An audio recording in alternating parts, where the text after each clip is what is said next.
Olá, esse é o podcast do Telesaúde da UFAM.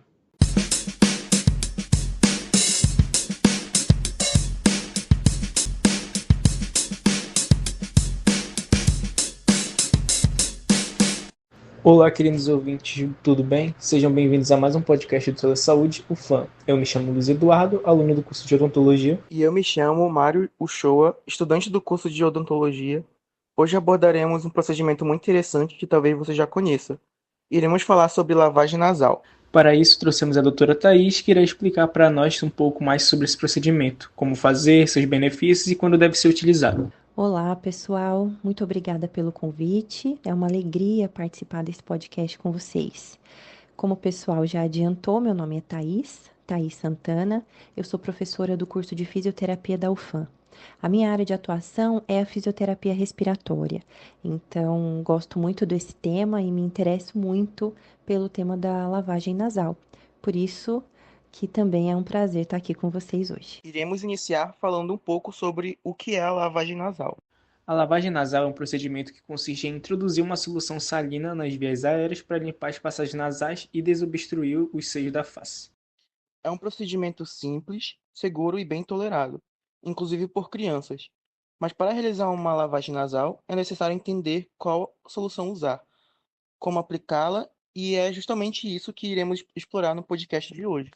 Falando agora sobre os conceitos sobre lavagem nasal e como realizar, a lavagem nasal tem como principal objetivo melhorar a passagem do ar pelo nariz e eliminar o excesso de muco ou catarro que fica acumulado na cavidade nasal, mas também é útil para a higienização da região nasal após contato com muita poluição, fumaça ou poeira, além de auxiliar na hidratação da mucosa nasal em dias muito secos. Trata-se de um procedimento amplamente indicado na prevenção e no auxílio do tratamento de diversas doenças respiratórias. Atualmente, há diversos tipos de dispositivos que podem ser utilizados para realizar a lavagem nasal. Os mais utilizados são sprays de jato contínuo, conta-gotas, seringa e garrafas compressivas. E a maior parte desses dispositivos podem ser encontrados em uma farmácia. Bom, agora deixaremos a doutora Thais explicar um pouco mais sobre esses procedimentos e qual seria o melhor dispositivo para realizá-los. Primeiramente, como funciona o processo de lavagem nasal e qual o dispositivo mais indicado para realizá-lo? Bom, a lavagem nasal ou a irrigação nasal, ela acontece quando se aplica uma quantidade de solução salina dentro das narinas, certo? O mecanismo de ação dessa lavagem nasal, ele não é completamente esclarecido, completamente compreendido, mas é um fato que se observa no momento da introdução da solução salina na narina, que sai sim uma grande quantidade de secreção nasal, trazendo um grande alívio a pessoa que tem aquela necessidade, né? Supõe-se que, além desse volume, né, de líquido que acaba empurrando a secreção nasal para fora, supõe-se que essa solução salina torna esse muco um pouco mais fluido, facilitando a sua remoção. Além disso, a solução salina ela também atua removendo do nariz bactérias, alérgenos, melhorando então essa eficiência antimicrobiana e ajudando inclusive na resolução de um processo inflamatório, por exemplo. Então, é dessa forma que funciona e que surgem os benefícios do processo de lavagem nasal. Existem também alguns outros benefícios mais detalhados descritos na literatura, mas acredito que para os nossos ouvintes essas são as informações principais. Além do dispositivo, é importante lembrar que a lavagem nasal não é feita com qualquer tipo de líquido. Exatamente, a solução salina mais utilizada para a lavagem é o soro fisiológico a 0,9%. Ele apresenta um efeito satisfatório de limpeza, oferece a umidificação necessária e age como descongestionante, além de não provocar ardência no paciente. Doutora Thais, além do soro fisiológico, há alguma outra solução que possa ser utilizada ou preparada para a lavagem nasal? Sobre os dispositivos que podem ser usados para lavagem nasal, existem várias opções disponíveis no mercado. Então, a gente tem a opção de conta-gotas, de spray, aquele spray comum que manda borrifadas, que a gente faz borrifadas dentro do nariz. Tem o spray de jato contínuo, tem também a opção de utilizar seringa, seringa sem agulha, e aquelas garrafinhas de alto volume, que são as garrafinhas compressíveis, que parecem um squeeze. A escolha do dispositivo vai depender da idade do indivíduo que vai receber essa lavagem nasal e vai depender também da tolerância desse indivíduo à lavagem com determinado dispositivo. Então, algumas pessoas toleram bem um determinado dispositivo e não toleram tão bem outros dispositivos. É por isso que é bom a gente ter algumas opções. Então, eu vou tentar resumir aqui os dispositivos indicados para lavagem nasal de acordo com a idade, tá? Mas vocês já sabem que a preferência e a tolerância da pessoa também vai ser levada em consideração. Então vamos lá, pensando primeiro em bebezinhos bem pequenos, aqueles lactentes com menos de 6 meses de idade. Com esses bebezinhos pode ser usado o conta-gotas, e aí dá para encher completamente um medidorzinho ali do conta-gotas e aplicar toda aquela quantidade de soro em uma narina e depois em outra narina. Dá para usar aquele spray onde a gente faz ali 4 a 6 borrifadas de solução salina em cada narina.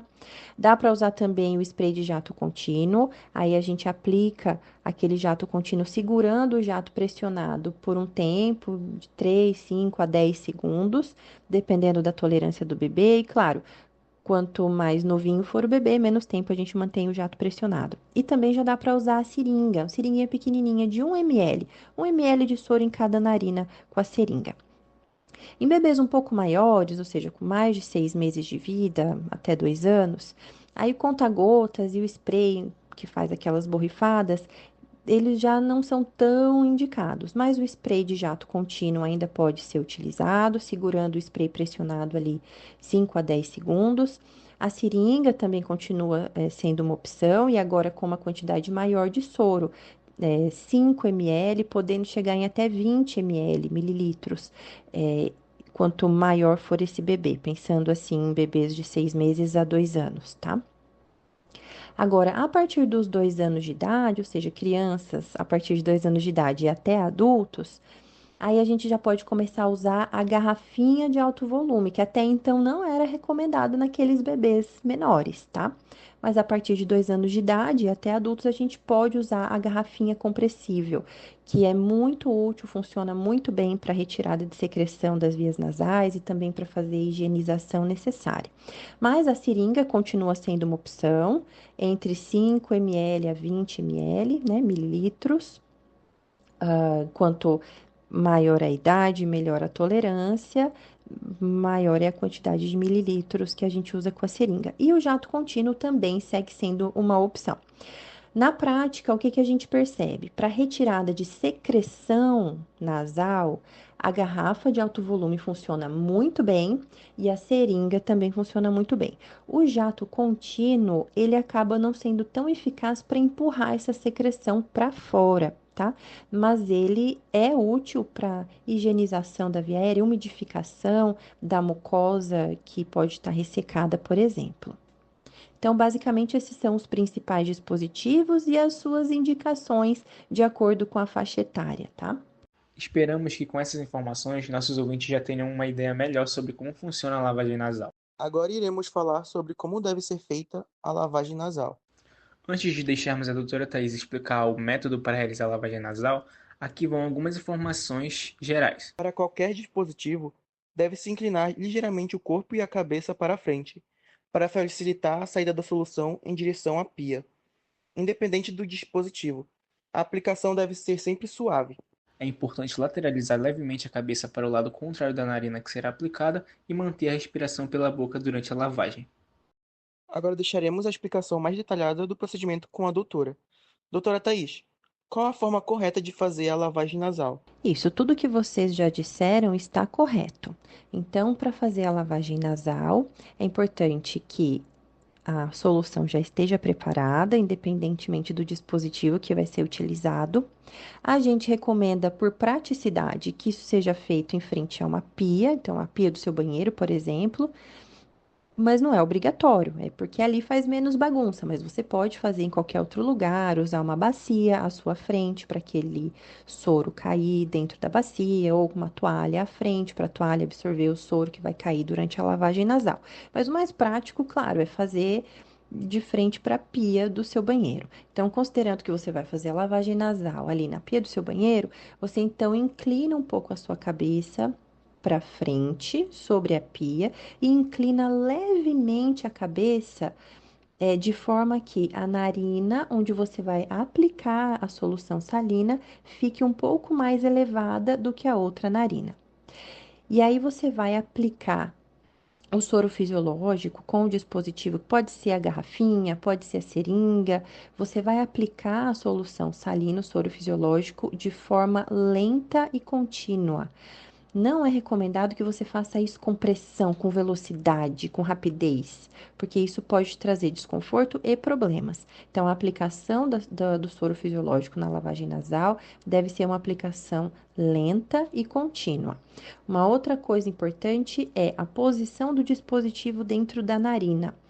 Esse dispositivo, a ponta do dispositivo, pode ser a seringa, pode ser o spray, pode ser a garrafinha de alto volume, a ponta do dispositivo, ela tem que ficar apontando para a parede nasal, ou seja, para a asa do nariz. Ela não deve apontar para o centro do nariz, para essa região que divide o septo nasal, que divide as duas narinas, certo? Então, o dispositivo deve ter a sua ponta apontando para a parede do nariz, para a lateral do nariz, mas não muito para a lateral, como se estivesse apontando lá para a sua orelha, tá? Ela tem que ficar, esse dispositivo ele tem que ficar inclinado numa diagonal, em 45 graus em relação ao seu céu da boca, certo? Então, você não vai apontar o dispositivo para o centro do nariz nunca. Você também não vai apontar ele para cima, como se estivesse apontando ele em direção ao topo da sua cabeça, não. E nem vai apontar ele super para a lateral, como se estivesse apontando para sua orelha. Você vai ficar ali no meio do caminho entre o topo da cabeça e entre a orelha, certo? Ou seja, numa direção de 45 graus ali para a lateral, certo? Essa lavagem nasal, ela vai ser feita nas duas narinas. Não tem um número mínimo ou máximo de repetições para serem feitas. Você vai fazer o procedimento quantas vezes você sentir que é necessário. Então, tem bastante secreção no nariz? Tá fazendo a lavagem, tá saindo ainda secreção? Tá sentindo que ainda tem secreção? Repete o procedimento até você sentir que foi suficiente, tá? Outra coisa importante, a solução fisiológica, ela não pode estar gelada, ela precisa estar em temperatura ambiente ou até um pouquinho aquecida, morninha, nunca gelada e nunca muito quente. É muito comum a gente guardar o soro fisiológico na geladeira, às vezes a gente tem um frasco grande de soro fisiológico em casa, abre e usa, e esse soro pode ficar guardado na geladeira por alguns dias, mas aí eu não posso tirar esse soro gelado e já usar para minha lavagem nasal. Eu preciso aquecer ele um pouco. Pode ser no micro-ondas mesmo, tá? Poucos segundos dentro do micro-ondas só para tirar aquele gelado, para ele ficar pelo menos em temperatura ambiente. Então, essa é a maneira correta de se fazer a lavagem nasal. É extremamente importante realizar a lavagem nasal de maneira correta, pois a técnica incorreta pode levar a sintomas como dor na narina, dor de ouvido. Tendo isso em mente, é importante saber: há algum risco quando se realiza a lavagem nasal? Olha, a lavagem nasal, quando é realizada com baixa pressão e da maneira correta, ela tem baixíssimo risco de complicações. É um método muito seguro, tá? Agora, se a lavagem nasal não for feita da maneira correta, na posição correta, e especialmente se ela for feita com alta pressão, que não é o indicado, ela pode trazer problemas, pode trazer muito mais desconforto, pode causar dor e pode até favorecer a instalação de otites, né, que são processos inflamatórios ali na região do ouvido, tá bom? Então, no geral, a lavagem nasal é um procedimento muito seguro quando realizado corretamente. Agora que sabemos como realizar a lavagem nasal, vamos citar seus benefícios e indicações. A lavagem nasal possui diversos benefícios. Esse procedimento previne e auxilia no tratamento de doenças, como a rinossinusites, rinites, distúrbios do olfato pós-virais e sangramentos nasais, possibilitando a redução do uso de medicamentos. Também mantém a mucosa umidificada, especialmente em climas de tempo seco e baixa umidade, e faz a remoção do excesso de muco durante quadros infecciosos das vias aéreas superiores. São muitos os benefícios e vale ressaltar que qualquer um pode realizar a lavagem nasal. Eu gostaria de saber da doutora em quais casos ou doenças é recomendado fazer a lavagem nasal. As principais indicações para a lavagem nasal são quadros de rinite, rinite alérgica, infecções virais ou bacterianas que acometem a região nasal, nasocinusal, rinocinusite crônica e até mesmo em pós-operatórios de cirurgias nasais ou nasocinusais. Tudo isso por conta do alívio dos sintomas que a lavagem nasal promove e também por conta do auxílio à melhor recuperação dessas pessoas. Além desses casos, também é interessante saber quais os casos em que não se recomenda a fazer a lavagem nasal. Há alguma condição ou caso em que não seja recomendado realizar a lavagem nasal? Sim, sim, claro que existem algumas contraindicações à lavagem nasal, mas são situações bem específicas que vão ser apontadas pelo profissional de saúde ou pelo médico que acompanha essa pessoa. Então, por exemplo, situações em que não se indica a lavagem nasal. Se tem alguma suspeita de corpo estranho na região nasal, não é para fazer lavagem nasal.